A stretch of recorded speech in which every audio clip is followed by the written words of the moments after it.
piece of code, and we'll be able to reuse it to set up the left side of the character just by changing right brow to left brow and changing which morph channels are actually being accessed. It'll be number 19 and on that we'll need, and we'll do the exact same thing. We'll just be able to run that and it'll add it all in here. So now what we have is we have, of course, those too many states that have been added, and we'll want to go through and we'll want to just remove those states out of here and make sure that we add them all back into the first state so it looks nice, neat, and clean. So now let's set this up so it works. We'll start with a Y, and we'll start with up, and what we want to do now is just simply add a new reaction, and we want to look at the first three should be all the up. So we will set all those, and you should see the brow going up on each one of them. You see the brow going up on every single one of them. And we'll also set now one for the bottom, so I'll just go down to the let's take it down to a down position here, so it's all the way down at the bottom. And same thing, I'm going to say add a new one, and we'll make the bottom three value of 100, and you can see that it's now pushed them all the way down, so we should have a reaction going all the way up and all the way down. But now, of course, side to side has no effect. It's just going to leave it as it is. So what we need to do now is we need to set up the X position so that it basically counters that. Let me just do some new animation on this. I'm going to get rid of that. Turn on animate. I'll push to the inside and then to the outside. And let's just zero it back out again here.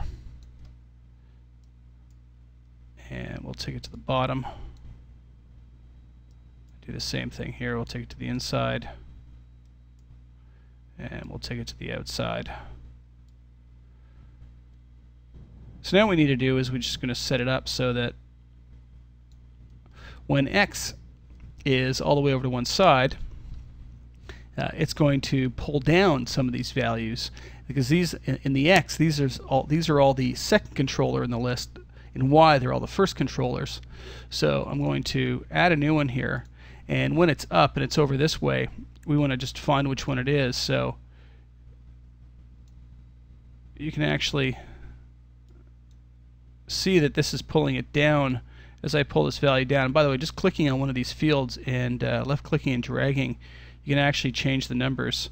Quite slow with my capture on, but you can see that it's pulling this the outside right down. So what we actually want is we want negative 100, because right now it's actually at a positive 100 on the first controller. This one being at negative 100 is completely countering.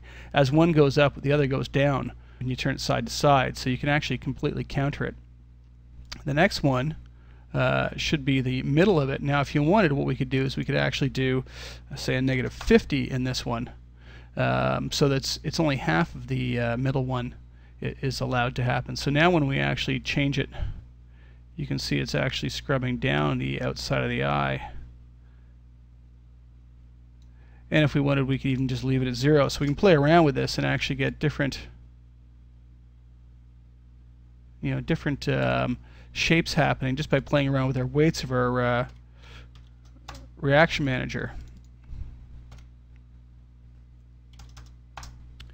And this would be it completely down and just leaving the very inner one in.